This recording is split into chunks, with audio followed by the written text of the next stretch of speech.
Hello, do you like New Japan Pro Wrestling? Are you a Shin Nihon freak? If so, check out the Super J-Cast with Joel and Damon on the Voices of Wrestling podcast network. And even if you fucking hate New Japan Pro Wrestling, listen to the Super J-Cast anyway. Not just for our great show reviews, analysis, and pastrami sandwiches, but there's also usually some dick jokes somewhere in the obligatory opening 30 minutes of absolute nonsense we chat about every single week.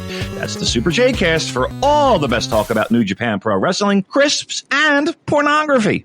This podcast is a member of the Voices of Wrestling podcasting network. Visit voicesofwrestling.com to hear the rest of our great podcasts, as well as show reviews, columns, opinions, and updates across the world of wrestling.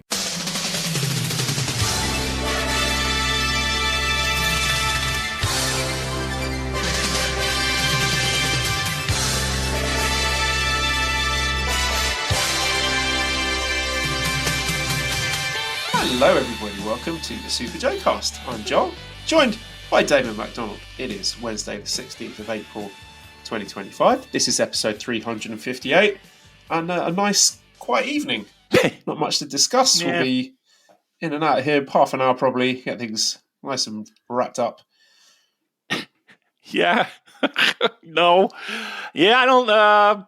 It was a doozy of a week from all the text messages and I step away from my phone and there was in a span of 4 minutes maybe 60 messages. 60. It was unbelievable. I was like, this cannot possibly be right. And lo and behold, what a the events that actually justified that volume of messages didn't pop off the way. So when there's like hundreds of messages going off in that particular group chat, we're just talking absolute nonsense. But then when there's actual dramatic breaking news in New Japan, then there's just like 5 messages there. Well, yeah.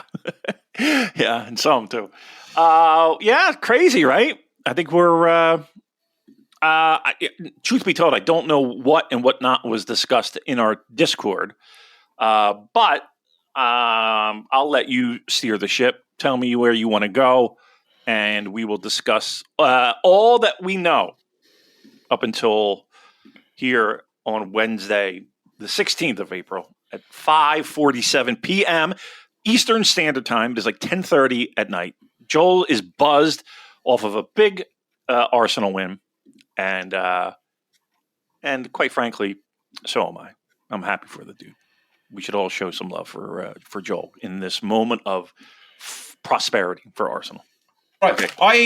I know it's a sad day for a lot of people, and everyone wants me to match that energy, and I will get there. But unfortunately, I can't at the moment because I'm still absolutely buzzing about Arsenal making it into the last 4 of the Champions League. Yes. An absolute dominance against the European champions Real Madrid.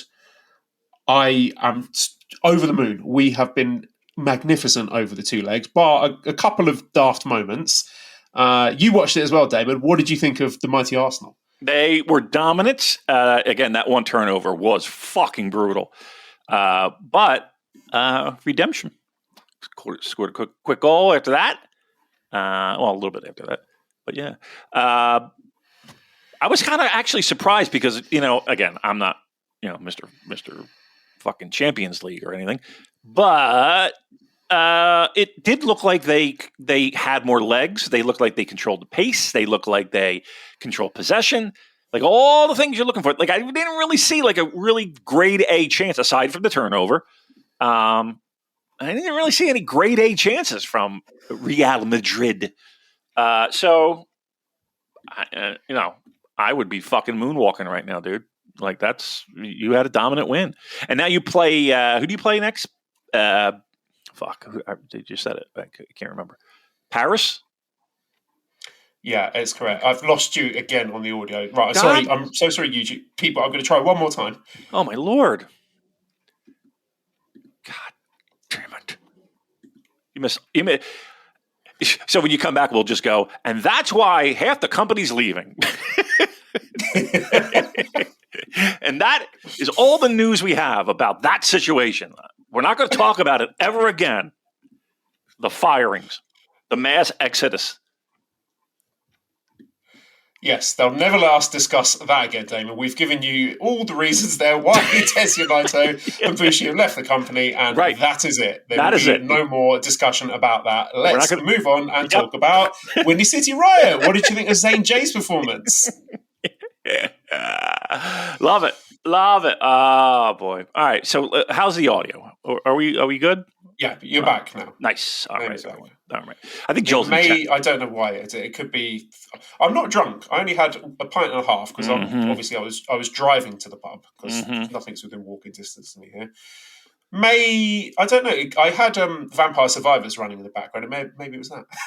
You know what? Maybe because it's so good. I bought it on Steam as well because I was getting annoyed at not being able to play it whenever I want on the PS4 because fucking family, children want to watch their rubbish CBBS, whatever it is they're watching, and I want to be playing Vampire Survivors. So now I own it twice. Hooray! It's not a bad. What was it, like $3? It's not bad, right?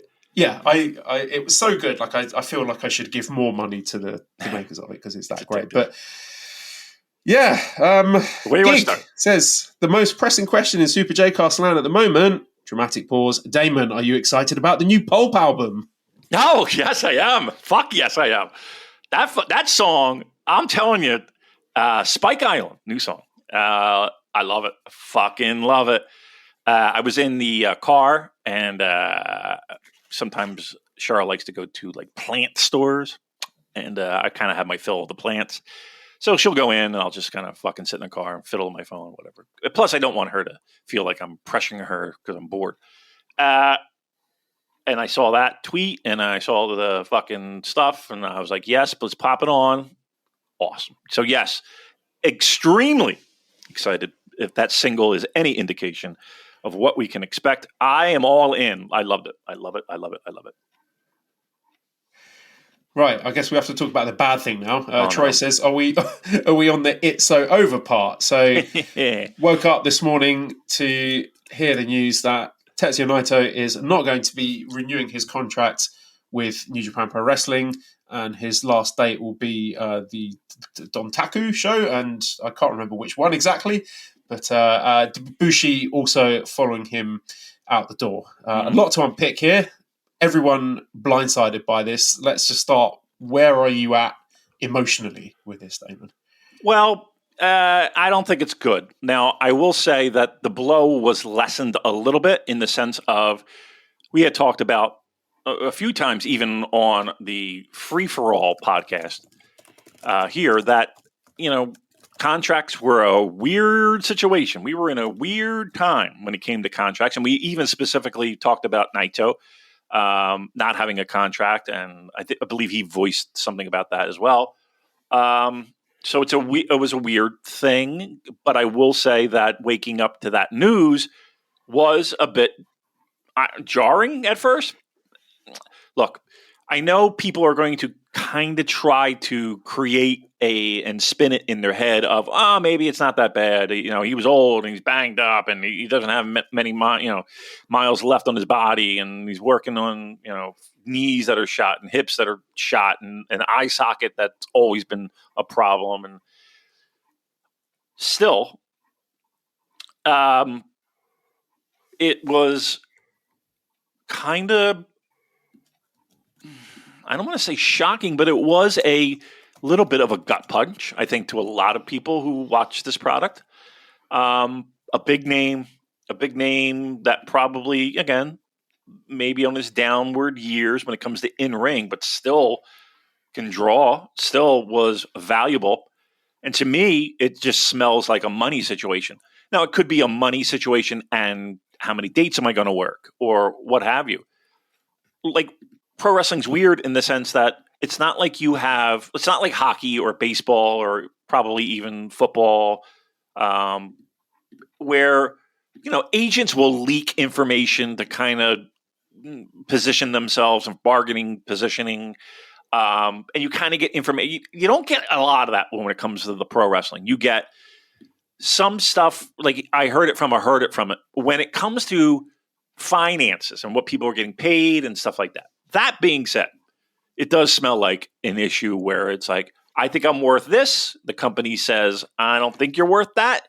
And there was a bit of a chasm between those two numbers.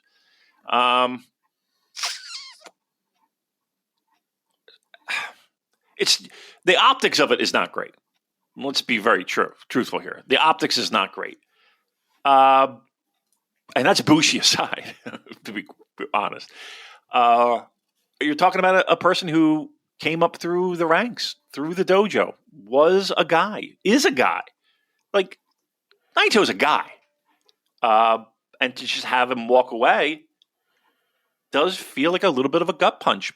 And he's not a guy. He is arguably still their biggest star and probably the biggest star of their strongest period historically.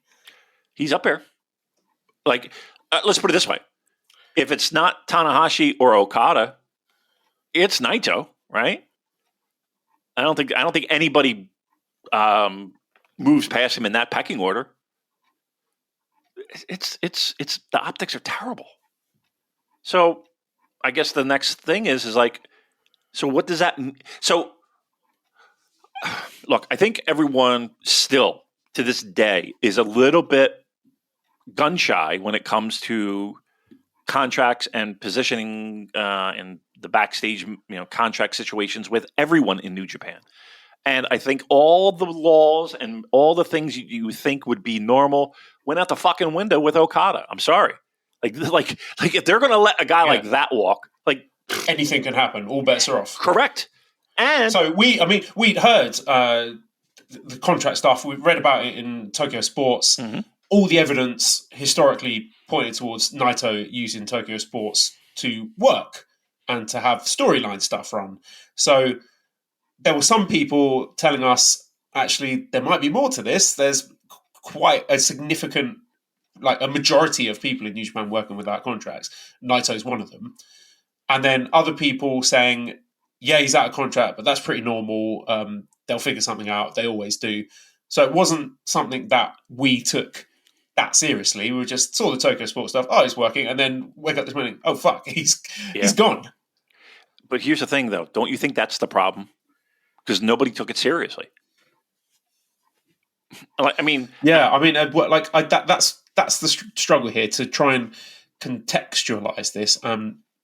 Is this something that we can weave into a bigger narrative on the current state of New Japan? Is this something about the management? Is this an issue with President Tanahashi? Some people are saying that, and I've read some stuff about people being dissatisfied with the amount of money being offered, but that's nothing new. I mean, wrestlers are always going to be.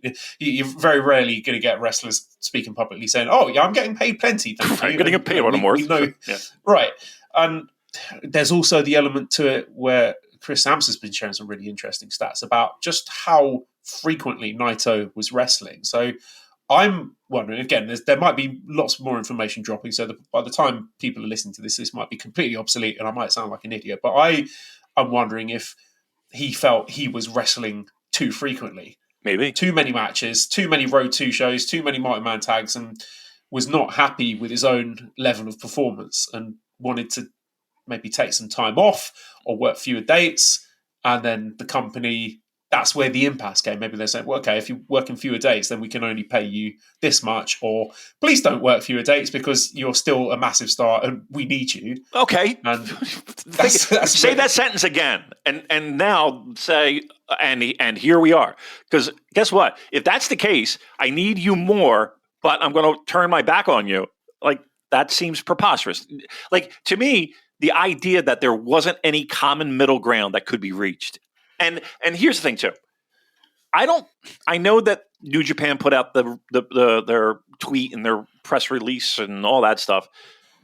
The black and white line mark logo goes up and I get a chill down my spine. What the fuck has happened this time? It's never, like, sometimes it is okay news and like random news, but I remember you even saying, stop it with the black and white line mark because you're fucking freaking us out. And this time it was a boomer. And I don't mean a person in their 60s. Again, I find it unbelievable that there couldn't be some type of common ground or middle ground that could have been reached. But once again, I go back to Okada and say everything's on the fucking table at this point. But to have a guy like that just in essence walk away, and that doesn't mean, and my point that I was trying to make was, it doesn't necessarily mean that it's over. Like, he's still working dates. And that was my next question. Do you think he comes back to work those dates? No, to work for New Japan in the future after it could. Those dates. Could. Like, it could be such. Here's the thing, and pro wrestling works this way, and I can't stress this enough. If enough people bitch and moan and complain and voice their displeasure with that, New Japan will suddenly find the money or remove the dates or whatever the fucking thing is. Like, if it comes across as, oh, the public perception is that we're the fucking idiots. Oh, okay. Well, maybe, whatever. So I'm not saying that it's completely dead by any stretch of the imagination, and I want to make that perfectly clear. Now, New Japan sending out that tweet does make it seem that A, it's over, and B, if it's not over, boy, did they fucking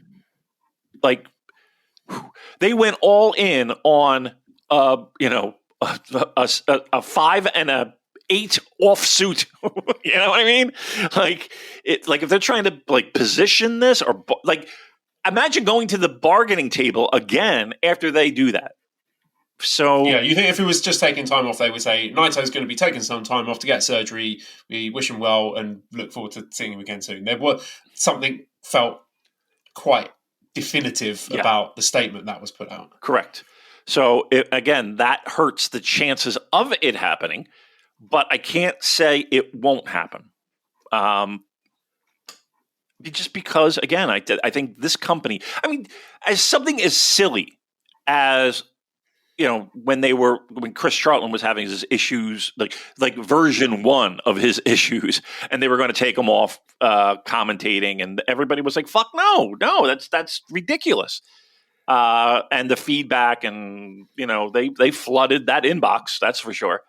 So I'm not saying that that's the way to go, but that's the way to go. And we're seeing signs of that. I mean, our friend Fraser Japan has got his finger on the pulse when it comes to Japanese fan reaction, and they are not happy about this. So you touched on it before. Like we might be huffing the copium, saying that he's broken down. I don't want to see him wrestle anymore. He can't go at the top level. Maybe it's better he walks away.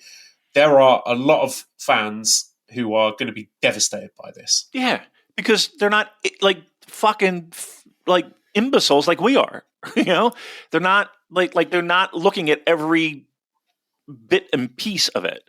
And if this is it, I can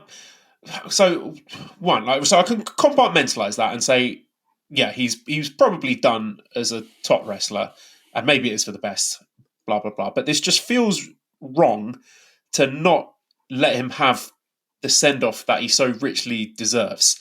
And not only that, just from a business aspect as well. I think of all the merch money that they're going to be losing out on now, which is not something that's not my primary concern, but that is a factor here. And also, if he was going to retire and he wants to hang on his boots, you'd want to milk that on not maybe at the Tanahashi level, but certainly not far behind it. Like you'd be having a Naito goodbye run, and from what I hear, from what John Carroll and Andrew are saying, the tickets are flying off the shelves now. So John says the May 4th Dontaku Night 2 is his last night, and tickets start flying as soon as they announce that. Yeah. So people are wanting to see this. Obviously, these are turning into massive events now. But him not being able to go out on his own terms just feels really wrong for a guy who has contributed so much to this company. Joel, that's the main point.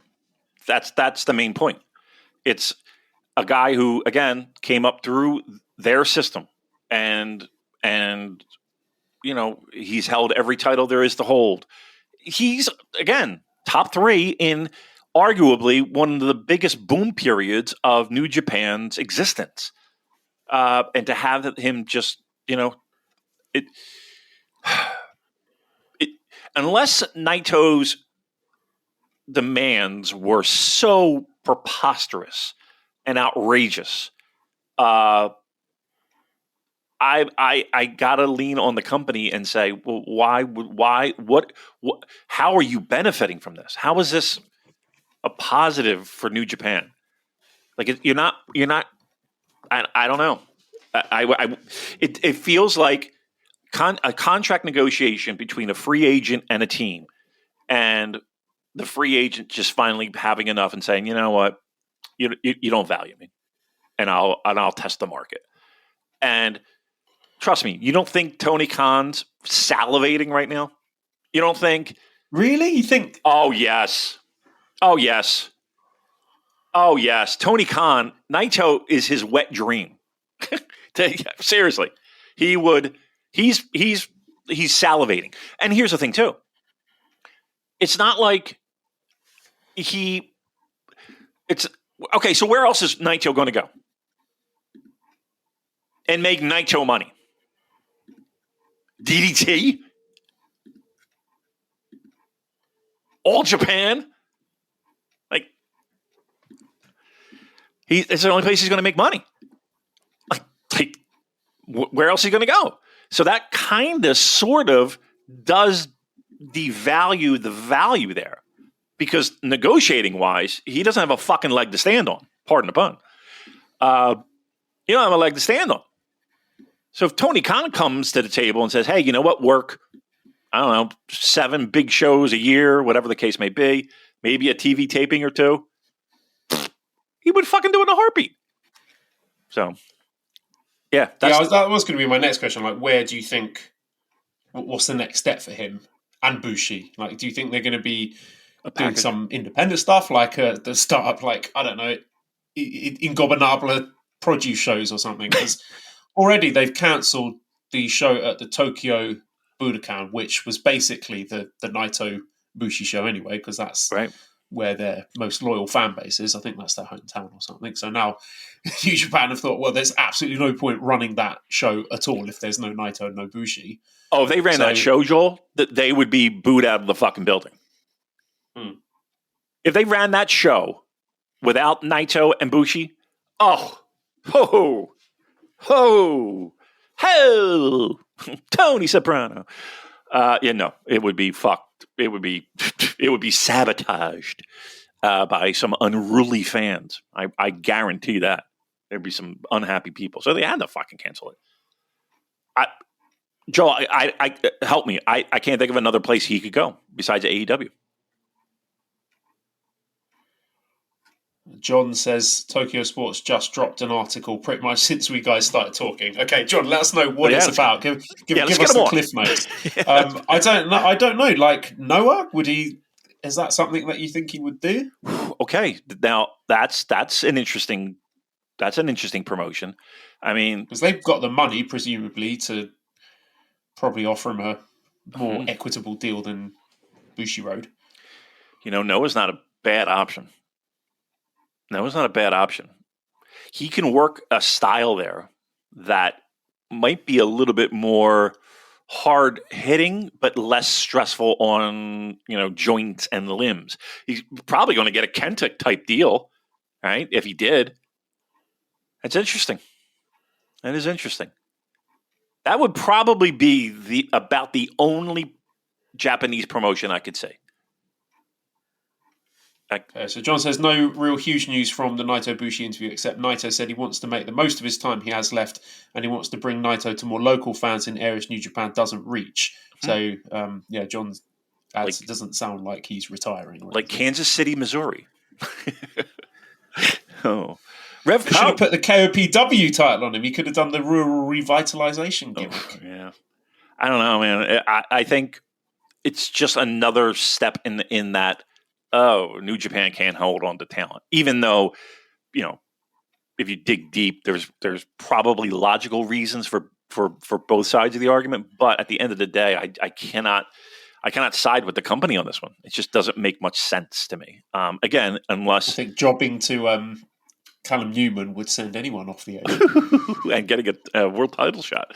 Yeah, it's weird. So you figure all those guys that were once atop, and again, it doesn't feel like it was that long ago, but it was a bit ago. The good news is that there's an opening at the top. There's an opening at the top. I don't think anybody's ready for it right now, but who knows? I think an argument could have been made about Naito at the time of Los Ingobernables, that maybe he wasn't ready for it. So you never know. This actually might be a good thing. It's kind of hard to sit here and predict and say it, but maybe we look back in 3 years and be like, well, if it wasn't for that, this wouldn't have happened. But I think that's a little bit clutching at straws, don't you think? like the here and now, it's hard to predict what 3 years is going to look like. The here and now, it doesn't look good. That's for sure. I think if you're like sort of a purely work rate fan, and you've been watching these Naito performances over the last 6 months and seeing him struggle to perform his own signature moves, then you might think, you know what, this is a good thing. And I hear that, but I have that emotional connection to Naito and followed his storyline through all the troughs and the peaks where I'm sad. This is sad. I think he deserved better. And he deserved a more auspicious way of going. And look, he's not retiring, so I will still follow him as a fan. I'm a fan of Tetsuya Naito. I can appreciate, and I hope he goes on to do something fulfilling and satisfying. Whether he can reconcile that with New Japan, I don't know. But I mean, let's say that there is a Naito retirement show. What do you think would be an appropriate stage for that? Like, do you think he can go full independent for that and, like, I don't know, run the Tokyo Dome by himself or something for Pull-a-Muda, do his own retirement show? Pull-a-Muda. To work the Dome, he would have to have some type of connection with Noah at that point, I would think, right? I would think. I don't think. I mean, look, I can't say 100% for sure, but that's a hell of a fucking gamble. To book at a big building like that for his retirement show, just on his own dime. I don't know. That'd be tough sledding, that's for sure. Noah's probably the best destination, and then I would say AEW. And if he works, correct me if is there any type of allegiance there when it comes to Noah? And I know they had some WWE involvement, and when I say involvement, I put that in air quotes. I don't know. Noah seems like the destination, though. AEW would be probably second because Tony would let him do whatever the fuck he wanted to do, how many dates he wanted to do, and write the check. Like that. That seems like the easiest solution. Noah might be a little bit more physically demanding, but even then, I think Noah would. Like Noah right now is searching their fucking couch cushions for loose change to save up every fucking penny they have to put his name on a contract. They'd be stupid not to. Seems weird to think that the remaining members of LIJ, like that's the three original members gone. Oh, they're done. Naito, Bushi, and Evil having left the faction, not the promotion, and Sanada gone as well. So now Los Ingobernables is done. Hiromu, who's there? Hiromu, Shingo, Titan, and Tsuji. Is that enough to keep it going? No, because here's the thing. Well, the merchandise, David, you can't. It's going to be a new faction. It's going to be called something different. Like that is going to be done. Because here's the thing. All that does is just spur people's images of Naito. And if they're walking away from him, they most certainly can walk away from the idea of Los Ingobernables. Like, and I think that they would. I think they would have to almost. I don't think it makes any sense to have it go on. It'd be like, who the fuck are they? Pink Floyd? You're not a fucking original member in a goddamn band. Jesus Christ. I think that Los Ingobernables goes bye-bye. Yeah, I'm not sure they'd do that. I mean, I'm assuming they own the intellectual property of it. Do they? They would. I don't know. That's a good question. Maybe we should, if anyone knows, anyone listening knows. I got to put out a few feelers. I don't know. I'm sure we could. We can figure it out. Point us in the right direction. Any words on Bushi? I mean, he is. You got to respect the loyalty of the know. guy to walk out and walk away from Best of Super Juniors payday, whatever that is worth to Bushi these days. Yeah, I mean, that's pretty serious. Here's the thing: he's been there a long time, and as much as we bust on the guy, he's been there for that entire ride. He's been in that mix. He was their junior heavyweight, before Hiromu, and it is loyalty. I gotta tip my cap to the guy. I know that there's fans of everybody, but I don't think anybody's losing sleep over Bushi. But it's just another little thing where, and again, it's not like he's on every single show, and we get it. Still, it is one of those things where I don't know, just not a good look, man. Just not a good look. Just it feels bad. It does. This whole thing feels bad. Yeah, I'll be truthful. I feel worse about this one than Okada because I feel like Okada's was more of a, I see Will Ospreay making some money and getting offers and having an agent that's working miracles for him, and maybe I'd like a piece of that pie, and then also a little bit of that. You don't want to work with the next generation. You don't want to pay it forward like right. Tanahashi paid it forward for you. Well, fuck you, on your way, right? And let's this will be the kick up the arse that we need. But it's not going to. Yeah, this one's a little bit more. I don't like it. Neither do I. This one's a little bit more of a bitter pill to swallow, I think, because you would hope that there would be some type of loyalty. And again, I don't know the conversations, but that gap being so wide that something couldn't have been worked out, it does feel like the company turned their back on him. That's my opinion.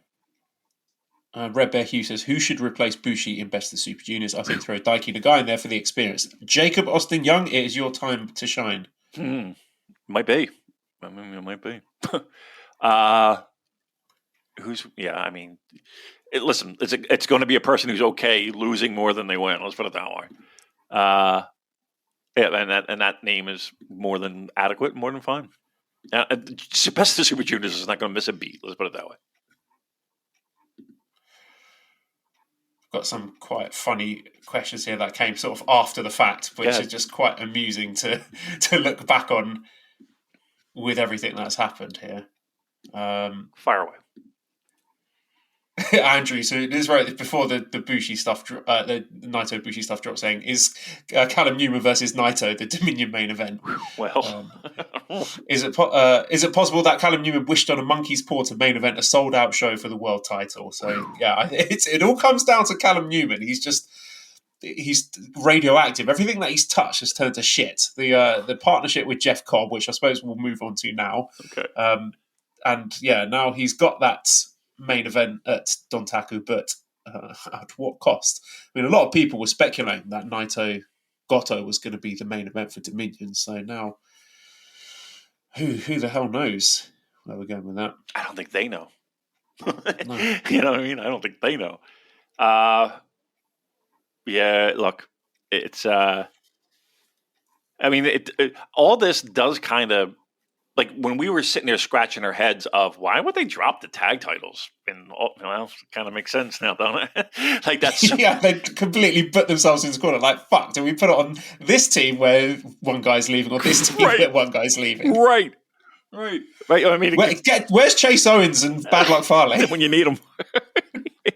Come on, we were just kidding, guys. Come on. Yeah, it is. Looking back on that situation, it does kind of seem like, oh, okay, that's why that happened. Yeah, I suppose we should move on to Jeff Cobb, who. Oh, the internet marks. We've certainly got egg on our faces, haven't we? We thought that Jeff Cobb was leaving, but actually, it's wait. Oh no, he has left. We were right. Yeah. I don't know what that was all about, man. Like, what was the point of all that? Like, what was the I can see some sort of I could see the vision. Like maybe he thought it would drum up a bit of interest in his remaining few matches, and he was talking a lot about challenging. Who's the champion? Goto at Dontaku, and my understanding is that was going to be the original plan. Like all the interview and backstage stuff pointed in that direction. Like it was going to be Goto defending against Cobb, and that possibly being Cobb's final match with New Japan. And I think that might have been an interesting story if they'd played it like, oh, Jeff Cobb is leaving New Japan and he might be taking the IWGP title with him and running it from that angle. So I could see where the ideas were coming from, but he just, like I said before, Jeff Cobb ends up looking very, very silly by saying, oh, I thought I was leaving. What happened, guys? And now he's left. So he just looks like a bit of a tit.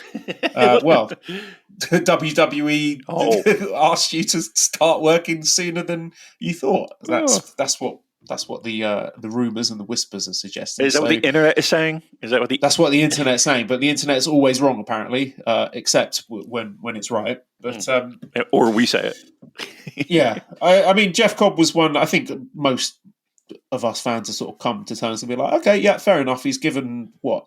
How many years? 6 good years to New Japan, and time to move on. And if he can get that bag from WWE, fair enough. He's given us some great years, great memories, really good matches.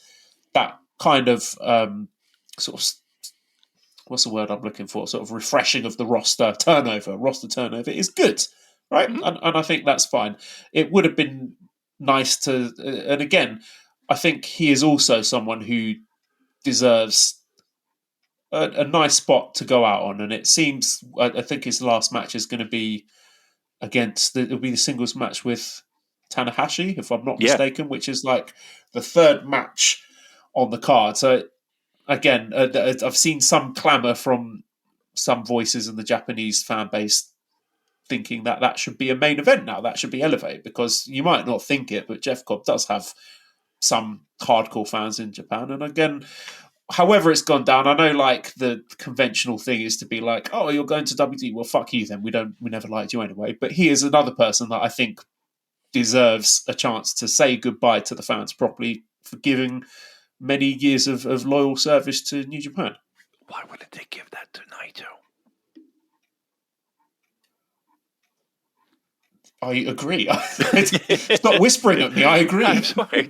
I just, I want to keep it down. I don't want anybody to get upset by that comment. I think they both should. I've been consistent in this. Both people deserve a chance to say goodbye to the fans and have a big emotional promo and go out the way they want to go out. And I bet it would not be Okada like Okada did, pinning Callum Newman in a 10-man tag match and going, yay! And just making an absolute mockery of the situation and refuse to put anyone over on the way out. I think if they had been able to... Well, I think this was Jeff Cobb's plan. I said what I think his plan was, to go out against Goto and narrowly lose and then say goodbye to the fans. And I think that would have been absolutely fitting and that would have been nice. And hopefully he gets to do that with his match against Tanahashi. And I hope, even though it's in the middle of the card, that they let him have the microphone and say his goodbyes. Yep. And all kidding aside, I will say that he was a valuable piece of the New Japan puzzle. A guy that you could count on, especially if he had certain opponents that could, as we'd like to say, bump around for him and make him look like a strong, monstery, kind of happy-go-lucky monster, if you will.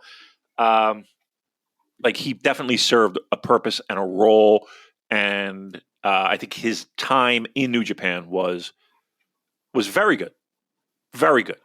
But like you said, I think it's time to move on, and we're good. The past couple of months of silliness aside, I think he had been an extremely valuable piece of the New Japan puzzle. Fred says the most obvious question: why not drop the tag belt? Why do you deserve the Tanahashi farewell match if you aren't doing business? Well, I think that's been answered now in light of today's news about Tetsuya Naito, that they've just inadvertently, I'll say inadvertently, maybe this is a problem of their own making, put themselves into a bit of a shit situation with the tag titles. Yeah. And again, luckily it was the tag titles, right? But it was weird to say that. As I said, like who gives a shit? It's the tag titles at the end of the day. They don't care, so I don't care. So I'm not like, how could they desecrate the sacred lineage of the IWGP heavyweight tag titles by doing this? I mean, Owens. They did that. Chase Owens, me. I was a tag. You were a champion. I have the pictures to prove it. So who cares? All right, very good. Where do you want to go Aaron next? says, Aaron, I've got a question here. Aaron says, does Gedo give people titles to get more money from WWE? I feel it happens so frequently with guys going to WWE specifically. Cobb was heavily rumoured, then got the tags, then left abruptly. Tama, Hikuleo and Anderson come to mind too. This might be dumb. I guess what I'm asking is losing people while they're champ by design, or does it just not seem to matter? But yeah, there is a bit of a trend here with people holding titles and then leaving. I mean, you fair play to Carl Anderson for actually doing business and dropping the title on the way out rather than just vacating. And there's part of me that thinks if Jeff Cobb had really wanted to do those dates and drop the titles, he could have done. You know, it wouldn't. He could have if he really wanted to. Joel, isn't it amazing? It does seem to be happening quite a lot. Doesn't it feel like? And again, I'm not here to toot our horns, but doesn't it feel like if we know these situations? How does office getting blindsided by this? That's what I'm saying. Like, how the fuck does that happen? Like, do you need to hire us as special consultants? Like, do you need that? Because it feels like you do. Because how do we know months in advance of what things are kind of snowballing, and then it's wait a minute. Like it just everything. I thought he was going to stay. He promised he was going to sign a new contract. He told us he was staying. It does feel like it's like the fucking Keystone Cops running things.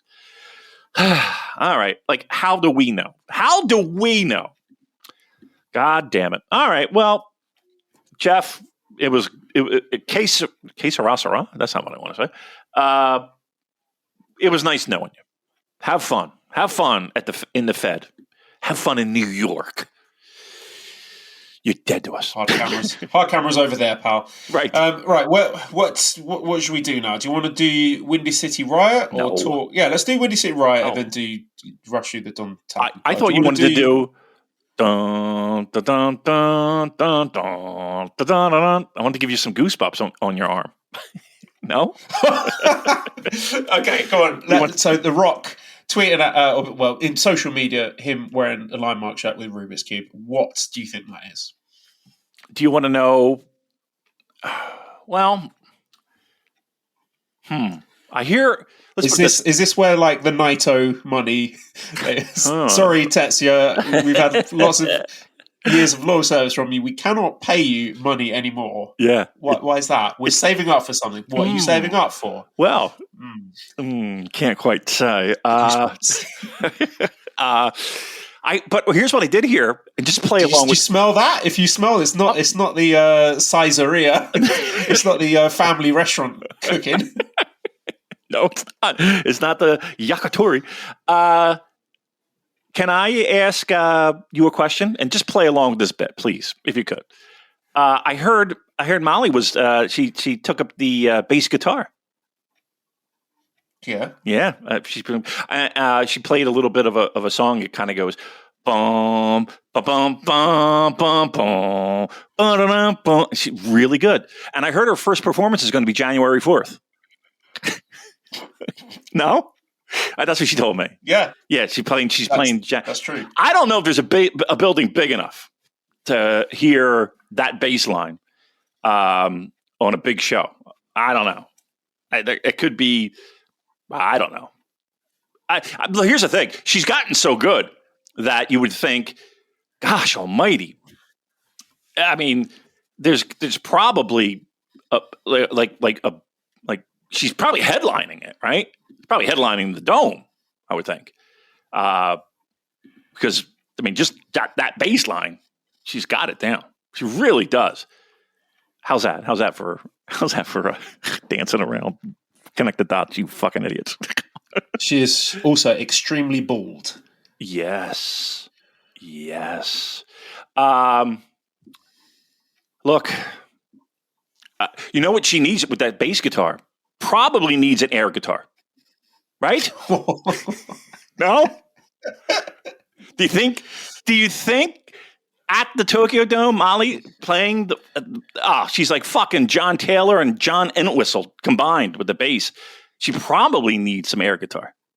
Just to put it over. I think she's got an ace up her sleeve. Yeah. Yeah. If she's not caught between a rock and a hard place. Wow, we're really good. We got this down pat. Playing some rock music on the air guitar. Yes. Yeah, that would be something, wouldn't it? I'll tell you. We'll see. She's got a lot of warm-up dates, from what I understand. She's not cheap as well. That's true. Listen, if she's with you, she's there, asking for big money. Well, it's the Dome. So, if anything's going to sell out the fucking Tokyo Dome, it's that fucking bass line and an air guitar. I got to be honest. That's nothing better. Nothing better. I think we made our point, right? I think we did all right with that, right? Yeah, okay. That's the Music Damon segment Music Damon. Of the show. There you go. Music all right. Damon, where we talk about music. Yeah, I can't wait for that to kind of get spread around to everyone. That's going to be fun. You're going to have fun fielding those Twitter dorks. Man, if it does happen, some people are going to be so cross. Oh, you think? Can't wait. Yeah. We'll see. What do I know? Listen, people... You seen that Forbidden Door poster? Can't find any New Japan guys with a search party on there. Let's get the fucking magnifying glass out. They were like hidden in there. They were like weaved into the tapestry of the background. It was really... It's there. That next to that pixel over there is definitely Zack Sabre Jr. Yeah. Yeah, it was something, wasn't it? Well, look, to sit here and look, those Forbidden Door shores? Those Forbidden Door shows... Come on, we're not hand waving those yet. Yeah, but it's annoying because I have to go to it because it's in the UK and I feel obliged to. But are they doing Wembley? No, O2 Centre in North Greenwich. Yep. Okay, that's not that big of a building, is it? I'm not sure what the capacity is. I think it's like 20,000 or something. Oh, really? Okay. You're talking about the big boy O2. Yeah, what used to be the Millennium Dome. Gotcha. Okay, well, that's a big building. Okay. There you go. All right. Yeah, I mean, look. I mean, you don't have to. I didn't go to Chicago because I knew Chicago was going to be what Chicago was. I ain't fucking... what a great segue. Windy City Riot from the Wintrust Arena. Should we go chronological or reverse chronological? No, reverse chronological. Because truth be told, I probably watched... What did I watch? I watched Tana. I watched... what else did I watch? Okay, well, I'll tell you what. I'll go reverse chronological, and you can tell me if you've watched it. You can jump on your thoughts. So, double main event 2, 30-minute time limit. Hiroshi Tanahashi final road kinship. Konosuke Takeshita beat Hiroshi Tanahashi 20 minutes 37 seconds. Raging Fire. This was great. Mm-hmm. Love this. It was sort of on vibes and storyline as much as the in-ring work. I think the in-ring work was very good, and it wasn't like a close competitive match. It was basically Takeshita beating the shit out of Tanahashi as sort of punishment, revenge for Tanahashi big leaguing him all those years ago, and all little tidbits and tributes to that. He did the Harashima finishing move before he did the Raging Fire as a little nod to the DDT heritage. Back in the day when Tanahashi insulted him and said he had no right to face him and DDT was shit and everyone who works for them are fucking losers. I think those were his exact words. I think so. And he battered Tanahashi. It wasn't really close, and he did a little bit of the sort of NXT coded, oh, why am I so violent? He pulled a little face at the end there, but that was fine. I mean, it was, a little bit of regret, like, look at this old man. Look at what they made me do. I don't know what. Yeah, look what you made me do. This is your fault. You made me do this to you. And good match. And then Tanahashi struggling to get to his feet and got to say his goodbyes to the Ankoid imbeciles, and just good match and good vibes. Yeah. I mean, look, I don't think anybody was expecting like bell to bell classic, his last match, and he's going to go out in this blaze of glory.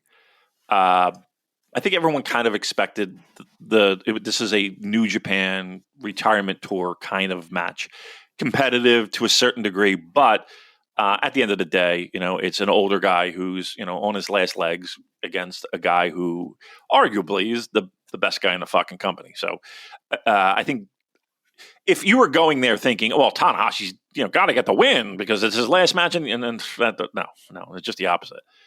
That said, I think he did better than I think a lot of people expected. It did add a little bit more fuel to can he fucking sustain this? Like, do I want to see Tanahashi in a last G1 run? I don't know. I hope not.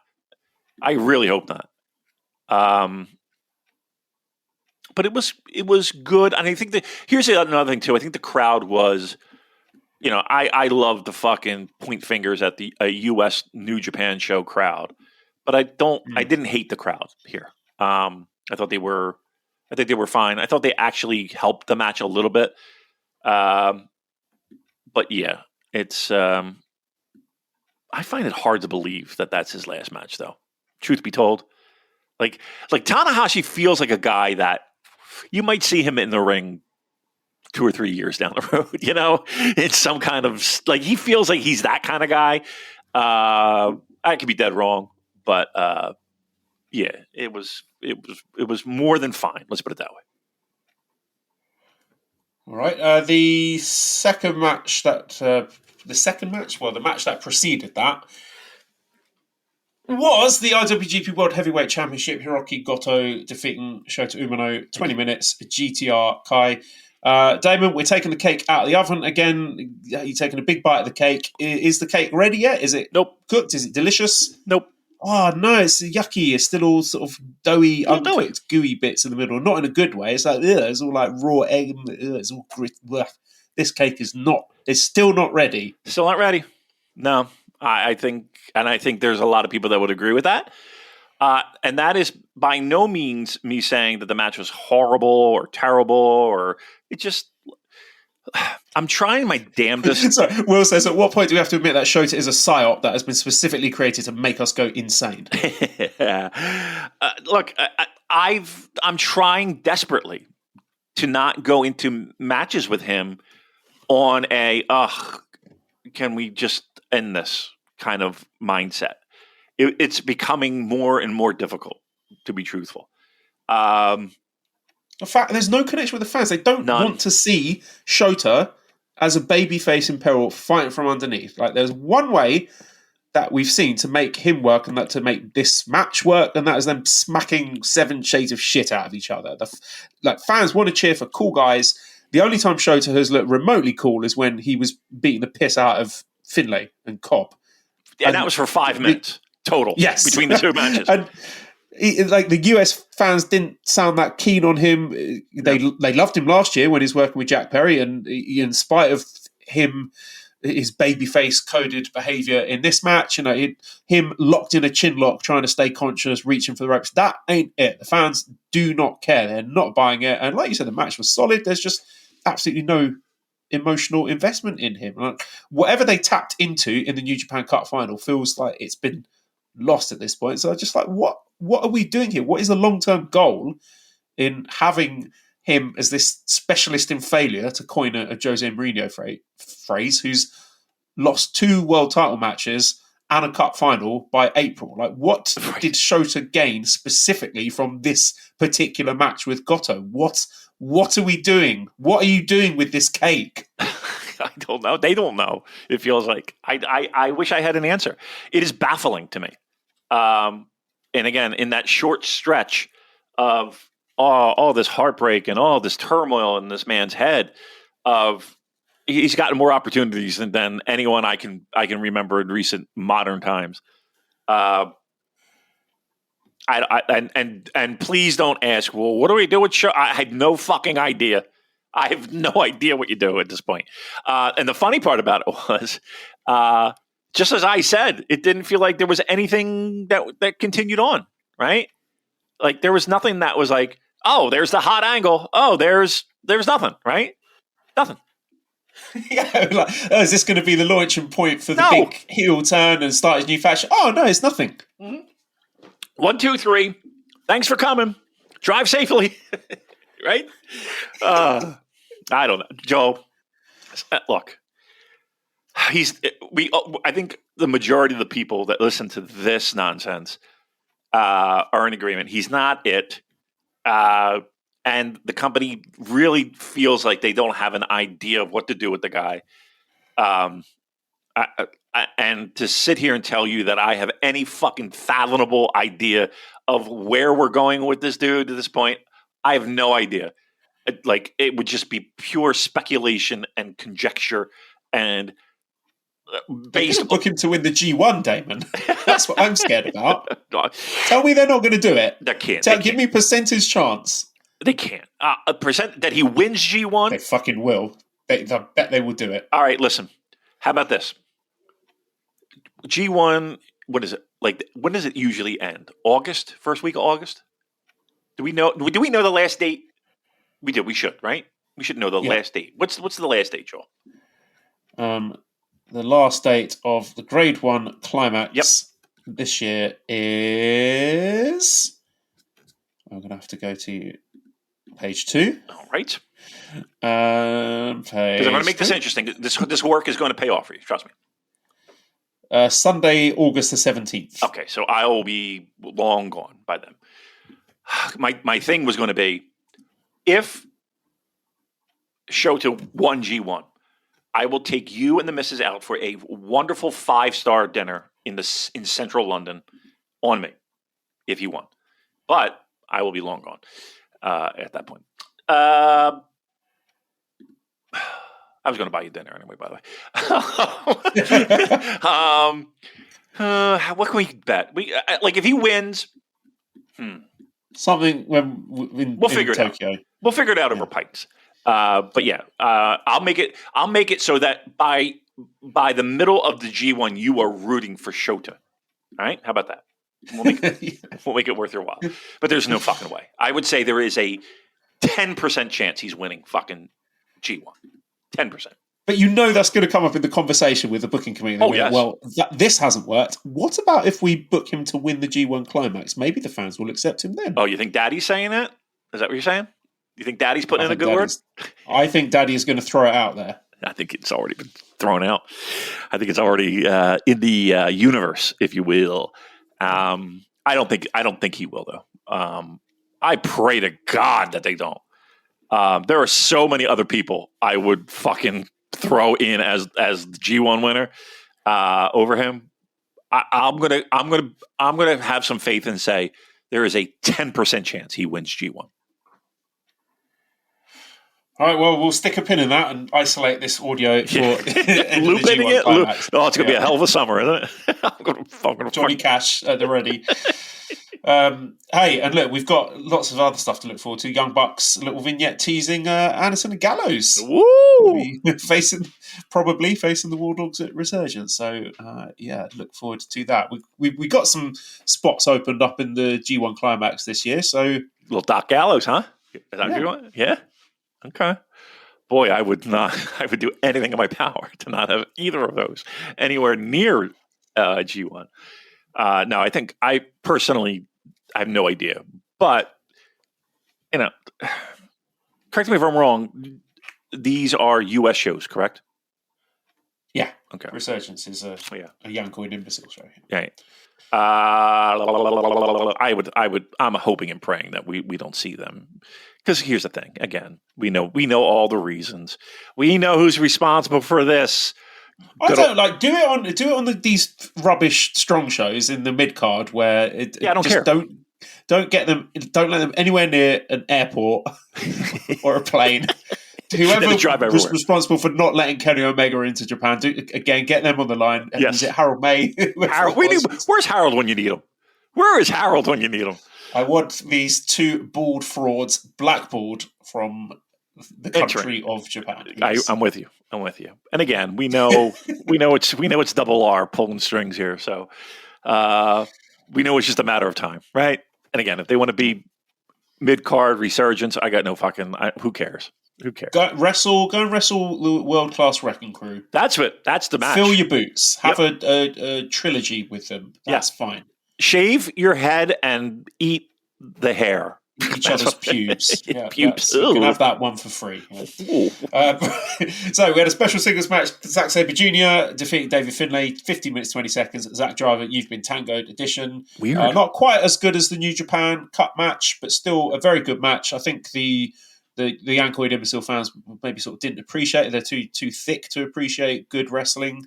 maybe a bit sort of burned out from the Ishii Gabe match at that point. But this is good. I mean, is this a launching point for Zack to start his comeback? Maybe they're going to go back to him for the Dominion main event. I don't know. A little bit concerned about the booking of Finlay because I think he should be front and center because he's great, but other opinions are available there. I was kind of surprised by that too.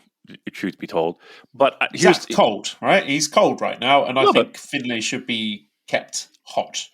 I agree. The hot dog feud. That's what all the people are calling it. Gig says, should the Bullet Club Civil War be referred to as the hot dog war? So yes, we need to keep Finlay hot for the hot dog war. Hot dog. I love it. Oh, hot dog. I'm going to tell you the truth. How I feel. I hope you don't mind. I don't count these U.S. shows. They can do anything they want. They're non-canon. They're I know they want to be, and I know that they sometimes try to be. But they tried here, right? They put quite a lot of Japanese wrestlers often wrestling against each other.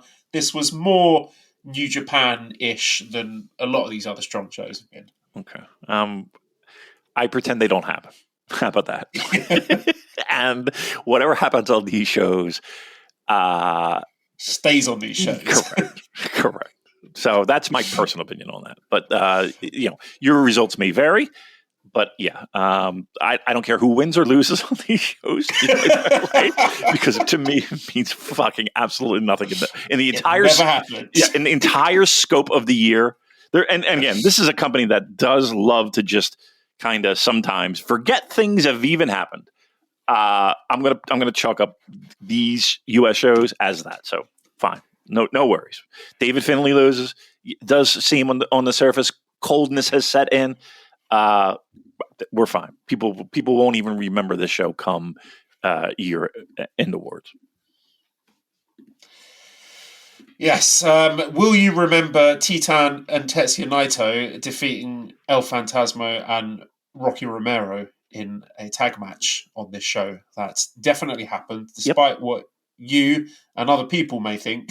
It was a match. They did do wrestles, and it went 11 minutes and 4 seconds. Titan pinned Rocky. And look, that might end up being Naito's last ever New Japan match in the States.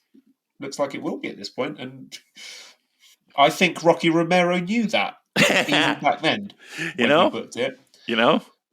It looks like we're kind of pivoting to a Rocky and Phantasmo feud, and there's some matches coming up with a mystery partner for Takeshita, and I've got a bad feeling the cool option would be Kyle Fletcher, but I've got a feeling it might be Rocky. I don't know why I think that, but Titan, we've got to see Titan. Why is he not in Best of the Super Juniors? I don't know. Maybe he still will be. We've still got an unnamed CMLL participant in Best of the Super Juniors. Don't know why they wouldn't just say if it was Titan. But they're still negotiating. They're still having negotiating right now with the New Japan. This feels like it's going to be pub quiz trivia, like who was Naito's last New Japan match in America. Maybe I'm putting it together now. Maybe it was after this match, Rocky got the AEW contract ready for Naito. Yeah. I mean, I'm just saying, like it doesn't it seem weird how Rocky just happened to fall into that scenario? Doesn't it seem weird? I'm just saying. I'm just throwing it out there. I'm not saying it is or it isn't. I'm just saying, wow, stranger things.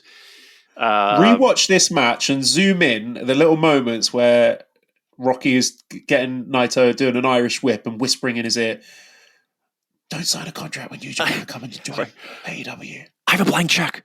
It's in my bag." Tony said, "Do whatever it takes. Hip block, arm drag, watch for the clothesline." Blank checks in my bag. All right. Did seem weird. What else was on this show? I did see all that.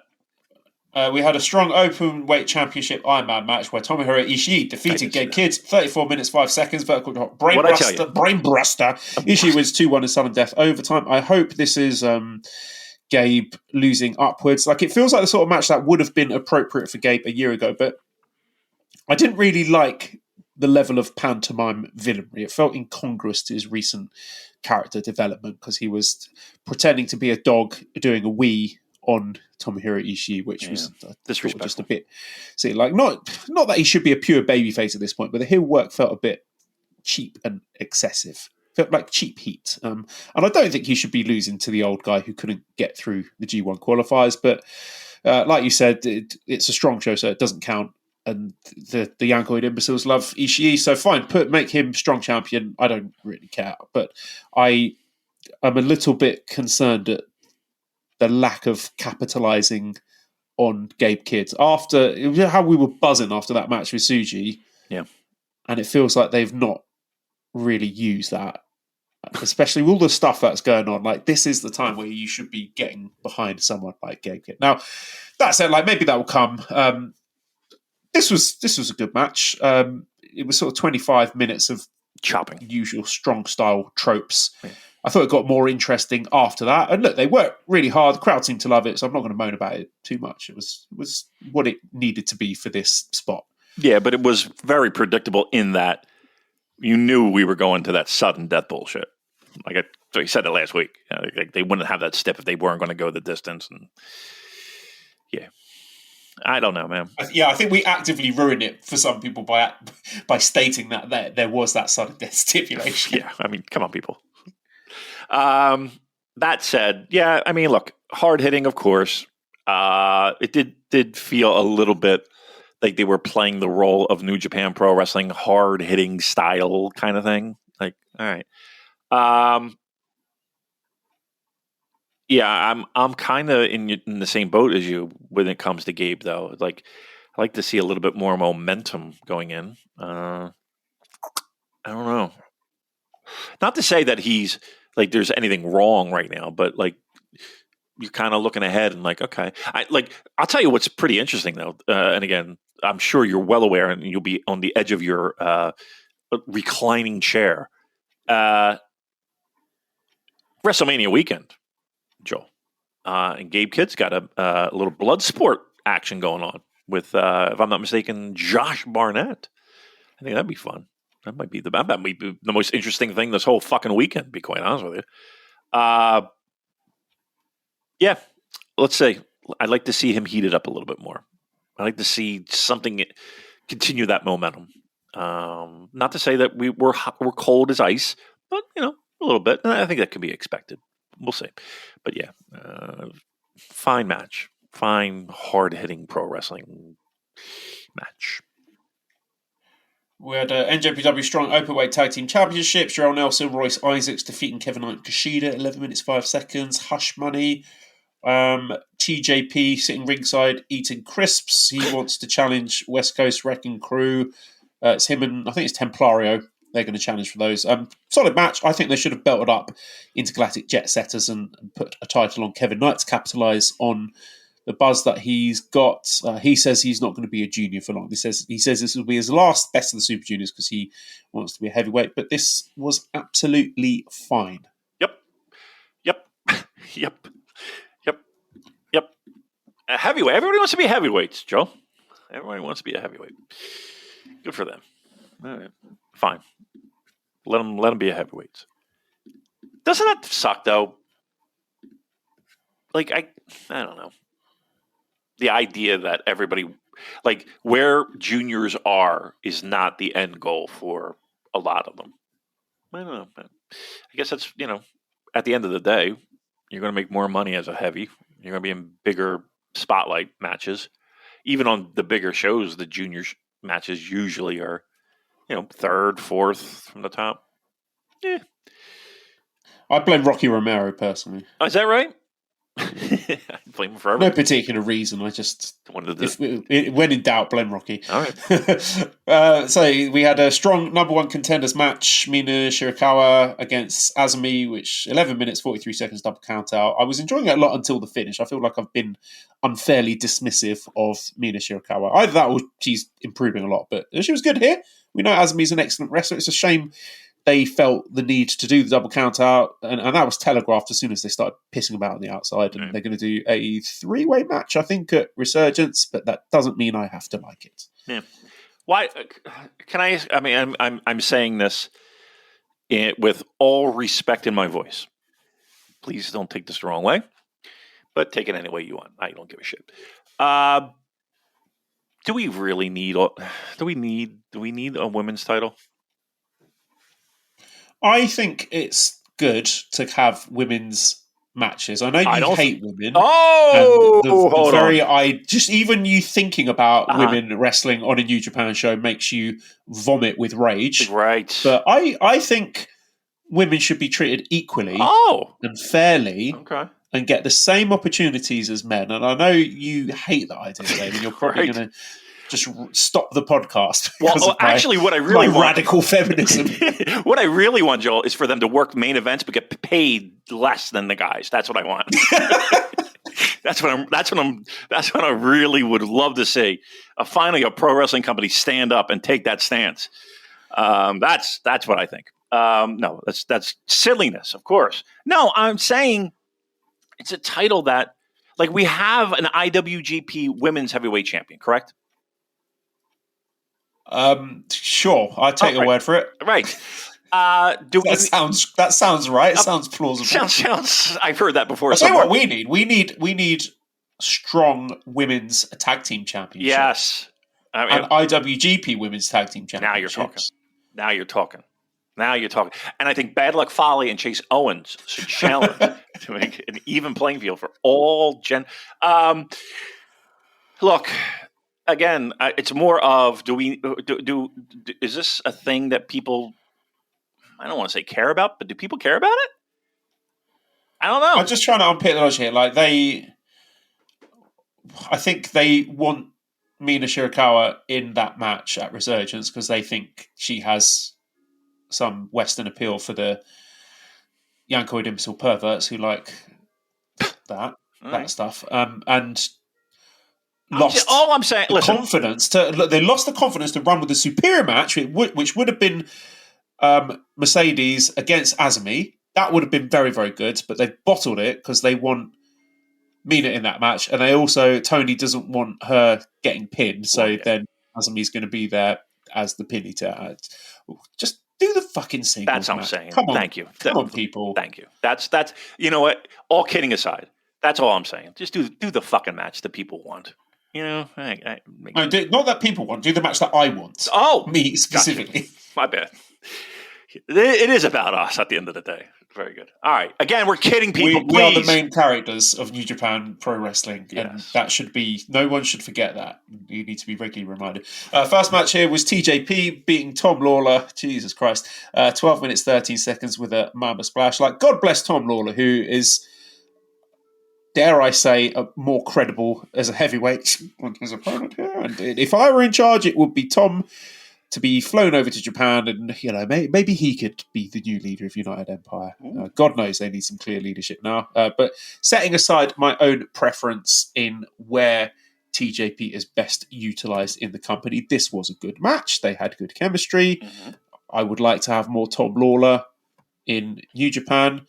I did get quite alarmed here because TJP was talking about challenging Goto for the heavyweight title at Resurgence, and it's not that. He's going to be challenging for the strong tag team titles, which is kind of the same thing. I mean, you're on that path, TJ. That's they're one and the same. Open weight thing.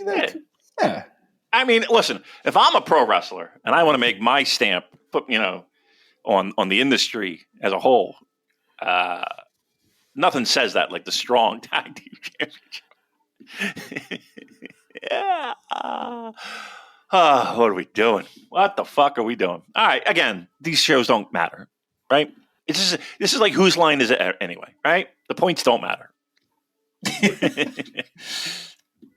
I just think, I mean, who's disrespected the juniors here? TJP thinks he's too good for the illustrious junior division. Have you ever his best of the Super Junior spot? Bushi rejecting best of the Super Juniors. Yeah. These people will answer for their crimes. I have against the junior division one day. Never in my life have I ever been privy to so much politicking to be a leader of a faction. Never. Did you see the angry tweet? No. So it was an angry tweet.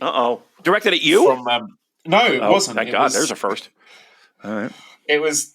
I mean, this was all up on Twitter. It was Walker Stewart had posted something, basically summarising the storylines with United Empire at the moment, and it said something along the lines of TJP now allegedly being a freelancer and the leadership of United Empire being in dispute or something like that. It was nothing that hasn't already been mentioned a million times. Okay.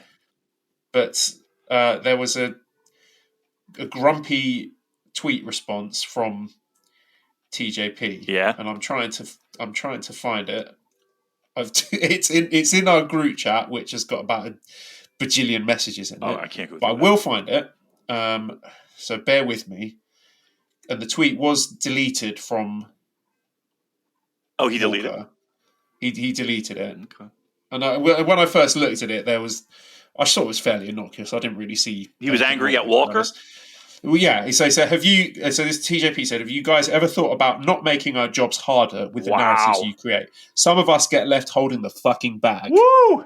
So he was not happy, and I sort of tried to understand it from his perspective. Like, was it, you think, referring to him as a freelancer or saying that he's not the leader of... So, yeah, this is the original tweet said, with Cobb being announced as an exit and TJP reportedly competing as a freelancer, Callum Newman has also implied claims of becoming the new leader of United Empire, or at least putting the pieces of the ship back together. More on this to come.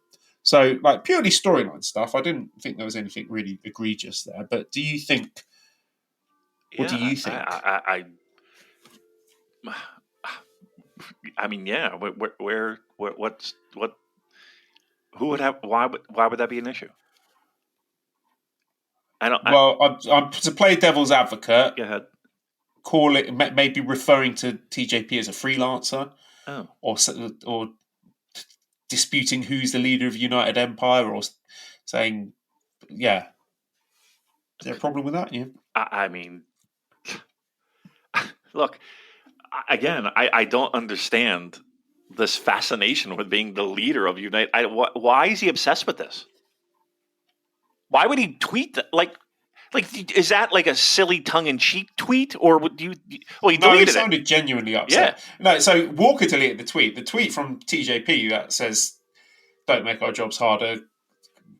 We're left holding the fucking bag." That's still up there as far as I know. Okay, I don't. But I just thought it was interesting, sort of examining from the angle of what is someone like Walker or Chris Charlton's responsibility when reporting and talking about these kind of situations. So if it is it is out there as public knowledge or reported by reputable outlets that TJP is a freelancer, for example, is it then not okay for someone hypothetically like Walker or Chris to mention that? Like, do they have a duty to put this kind of stuff through a filter or consult the wrestlers first and say, hey, this is quite a messy situation. How do you want me to spin this to make you guys look good? Or do you think they just call it as it is and maintain that sort of credibility that way? I think they again, there's a big difference between Joel tweeting out something and Walker Stewart tweeting something out. Like, I feel like if you are a part of the company, yes, that should be vetted. I'm sorry, I do. I definitely do. That being quite a tricky distinction to make, because when I looked at that at first, what Walker said, I was like, oh, there's nothing wrong with that. But right. I'm in full agreement. Like, I don't see why that tweet is particularly an issue, quite frankly. But that being said, I do believe there should be some vetting and synergy there. Yes, but I don't think in this particular instance that warranted a problem. I like I said, that's where my confusion is. It's like, what was the problem with that tweet? Okay. Listen, it's so silly. We're talking about. Well, no, I thought that was an interesting little tidbit to just sort of consider. It is the responsibilities of people who work for the company, and that's the sort of stuff that I wouldn't have even thought twice about. I guess that's why I'm not employed by New Japan. That's probably the only reason that I can think of. Think about this, Joel. Payroll. Think about this. If you were running their Twitter account or were working, you want to be able to tweet out gems like dressing up as the black and white lion mark logo for Halloween.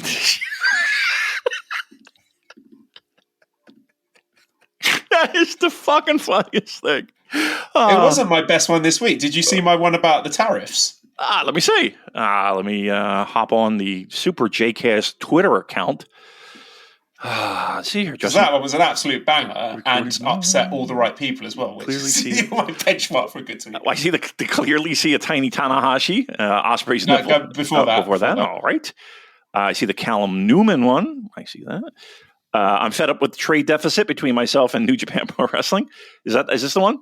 Yes. I pay for their product, but they do not buy anything from me. I've decided, therefore, to voluntarily pay them higher prices because it will encourage me to start my own Japanese pro. Yeah, come on. That's good. Look at the replies. Tariff and don't name and shame, but there's one brilliant reply there. Well, they can't all be winners. He's taking it completely at face value. Swing and a miss. Oh, you, ?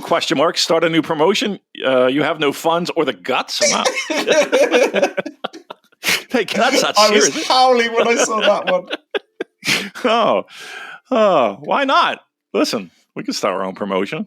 We don't have the funds, that's for fucking sure. The guts, sure. We got the guts. Come on.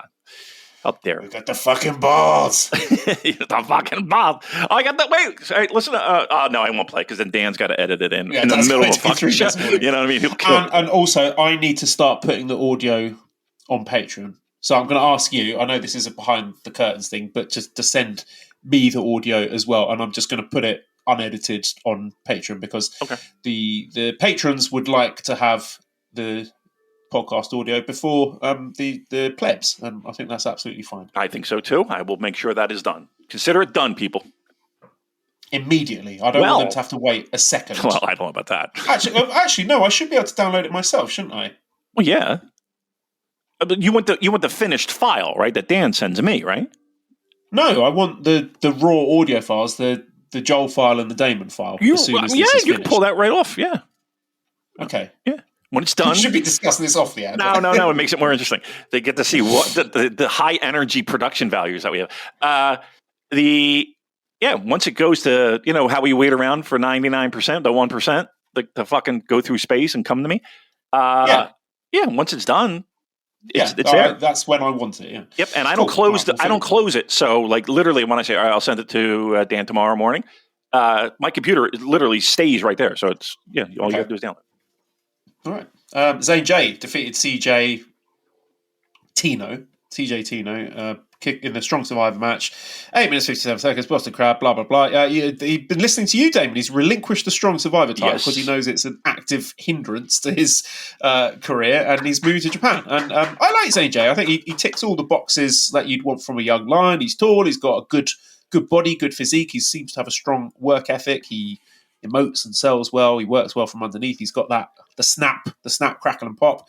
And of course, with young lions, there's too many variables to confidently predict where he ends up, but he's shown everything I want to see at this point. CJ Tino, he looks like an annoying midfielder playing for like a European team like Porto or something. He'd spend the entire match diving and fouling and complaining to the referee in equal measure. That's what he looks like. So, he's got to do the old European football.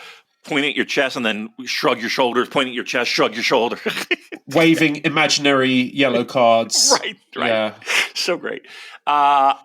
Would you be surprised if I told you that I did see this match, one, and two, I actively cheered when he made that announcement.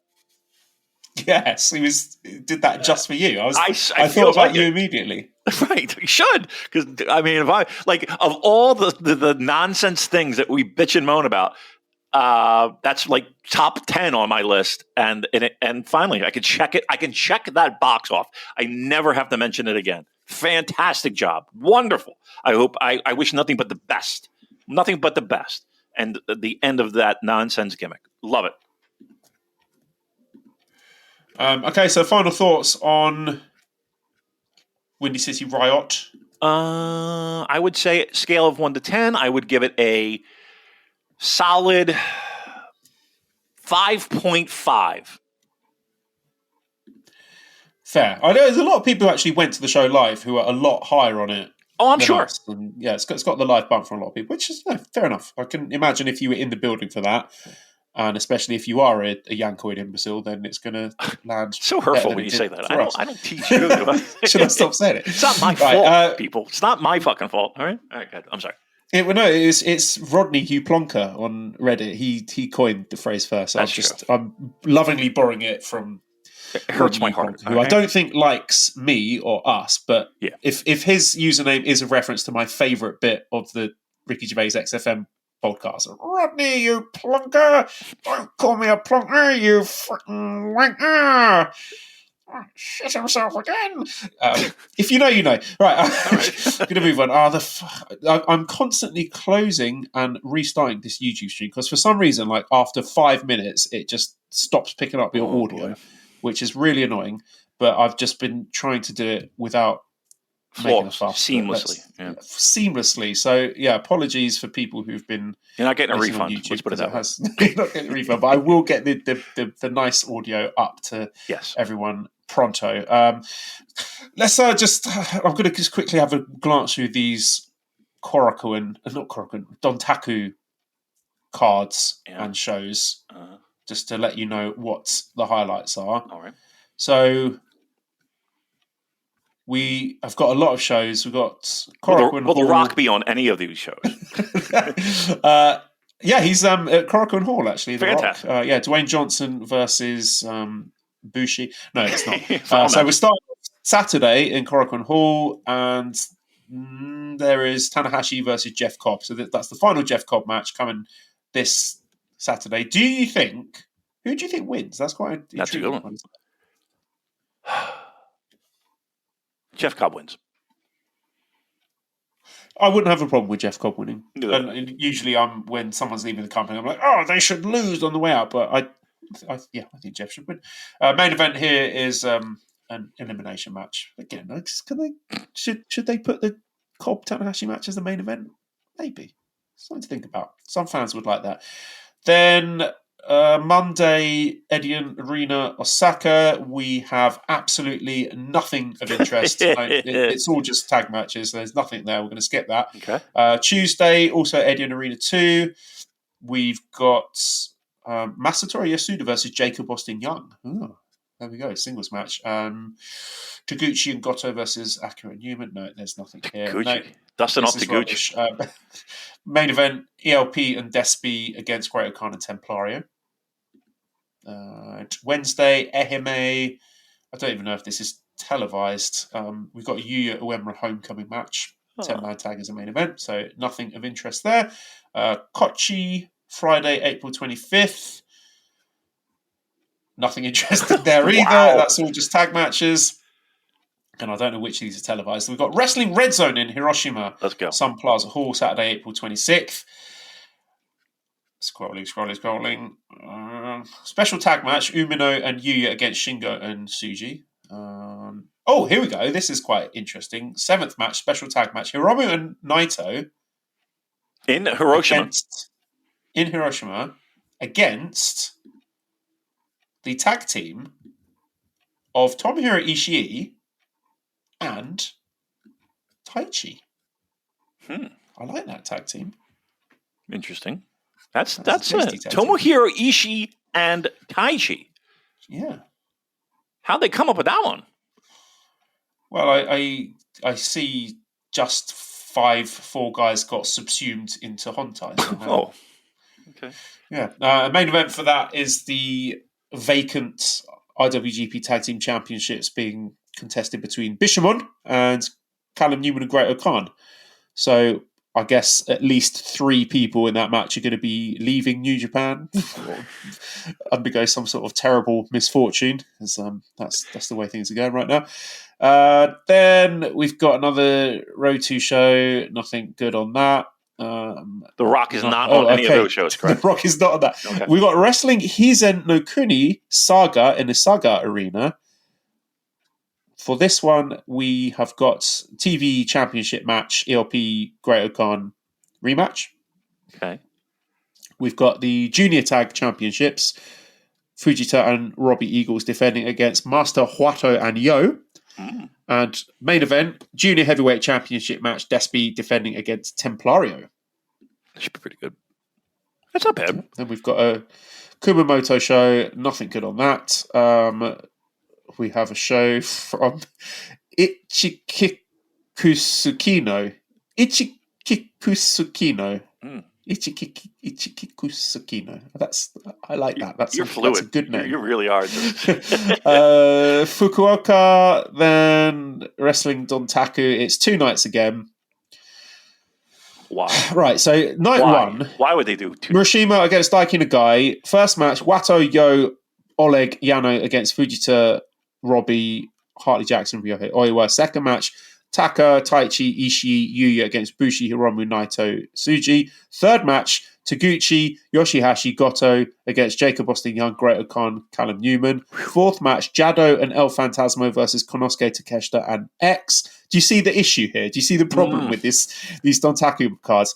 Fifth match, Tanahashi, Final Road Kinship, Tanahashi versus Zack Sabre Jr. Sixth match, special singles match, Shingo Takagi. And oh, look, it's another prominent match for Shota Umino. Maybe the cake will be ready and delicious this time. And main event, seventh match, Dog Pound Cage match, Ishimori, Clark Connors, Driller Maloney, Gabe Kidd, David Finlay against Kanemaru, Sho, Sanada, Ren Narita, and King of Darkness, Evil. So that's night one of Dontaku. Okay, we're rocking and rolling with another cage match. I like that. I think Zack and Tanahashi will be pretty great. They've had countless great matches. One of my favorite feuds, to be truthful. Anything else on that show that I'm particularly excited about? Probably not. Those 2 matches, though, should be pretty fucking solid, I think. Yeah, Dontaku's always been like this, to be honest. It's always been just... I don't know why they do 2 nights, tag matches. Oh, it's just it's silly, mind-boggling. Then May the 4th, night 2, kickoff match, Murashima and Taguchi against Jetway and Hitamaru Sasaki. First match, Baton, Bura Bura, and Mentai Kid against Gedo and Taiji Ishimori. Then second match, Wato and Yoshihashi against Jacob Austin Young, Great Khan. Then there's a Stardom showcase between 2 unnamed wrestlers. I will translate to English. It says Kuhaku versus Kuhaku, and I don't know what that means. And now I've got stuck with a Google Translate version. So we've got fourth match, Oleg the Ball and the Phantasm versus Konosuke Takeshita and X. Okay. Then fifth match, Hartley Jackson, Kosei Fujita, Robbie Eagles, Ryohei Oiwa, Zack Sabre Jr. against Hiroshi Tanahashi, Toru Yano, Yo, People's Republic of China, and Rich. Wow. Rich Craich making a Rich Craich. Okay, you'll never guess who that is. I'm trying to put that back to the original language. Okay, who is Rich? All right, who is Rich? Okay, so who's give me the team again, please. So the teaming up with Tanahashi, Toru Yano, Yo, People's Republic of China, which is actually Shikuzen Ryota. Okay, of course. Yeah, who obviously. And Rich. Yeah, who is Rich? Rich Craich, played by Joe Lanza. You'll never guess this. This is so random. Why did it translate that to Rich? I have no idea. Clues. Who? Japanese buzzsaw. Japanese buzzsaw. Yeah, had a stint in WWF/E in the late 2000s. Early 2000s. We're talking early to mid 2000s. Tajiri? Yes, Tajiri. Yes, Tajiri is Rich, and Tajiri is going to be wrestling in the New Japan ring. What? What? Followed by Tetsuya Naito and Bushi's last New Japan match with, check this one out, Taka Michinoku, Taichi, Tomohiro Ishii and Shota Umino against Bushi, Hiromu, Naito and Shingo. So wow, way to go out with a bang. Last match for the company. Holy fuck. Then we've got the Global Heavyweight Championship match, Yuya Uemura challenging Yota Tsuji, and main event, IWGP World Heavyweight Championship match, Hiroki Goto against Callum Newman. What? What fucking show. Holy moly. Oh. Wow. Well, we're back. We're back. Whew. That might Just be. Edit there. Yeah, I dropped them. I'm flabbergasted. I'm again 2 shows, Naito, both shows. I get it. Everything else, I have no. I don't know what we're doing. I really don't. I wish I could sit here and tell you that I knew. I don't. I have no idea. Fucking when you said the Japanese buzzsaw, right? I'm like, well, who calls themselves that now? Like, who's that? Like, and then you went on to say WWF, WWE 2000, and my jaw dropped. I couldn't believe. Somebody help me. Somebody help me with that one. There has to be some connection, some synergy. There has to be a reason. Why? Why are we doing this? What are we doing? Callum Newman's challenging for the world title. Joel, what are we doing? I will say this, right? People are very annoyed about that and annoyed about the over pushing of Shota Umino. But I will say, at least they're trying something new. At least they're trying to push young talent. So you may not like it, but at least they're giving it a go. That's like saying, I love cocaine, but I'm going to try something new. Anybody have any meth? You know what I mean? I'm not sure that's a fair comparison. No? All right. I tried. I look. All right. Well, let me ask you this. Please explain to me how Callum Newman gets this title shot. What has he done to earn this title shot? And go. He has pinned Tetsuya Naito. Uh-huh. He might pin Goto in the tag title match. Oh, I probably will. There you go. Then he would have retroactively the title match that he's going to get anyway. Oh, wowzers. Look, I can't say I'm excited, and I'm dying to hear how people might spin excitement over Dontaku shows. That, my friend, I'll tell you what, I would prefer Rich Craich being in a match, because then I would actually look forward to something. Rich will pay for the flight. I don't know. I don't think he's ever been to Japan, right? Right? Let's get Rich Craich over to Japan in this match. That's the move. That's the move. Stop yelling at me. That's the greatest Rich Craich line ever. Stop yelling at me. I get it. All right. What do you want to talk about now? Are we done? Yeah, we're done. All right. Thanks, everyone. Go Arsenal. Bye.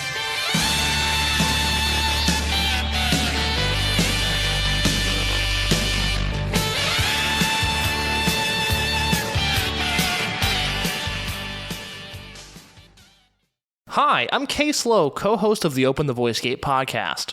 The one question I'm constantly asked when it comes to Dragon Gate is, how do I get into the promotion? Well, stop asking and start listening to the Open the Voice Gate podcast, released every Wednesday on the Voices of Wrestling podcasting network. For exclusive news and show reviews, look no further than the leader in Dragon Gate coverage, Open the Voice Gate.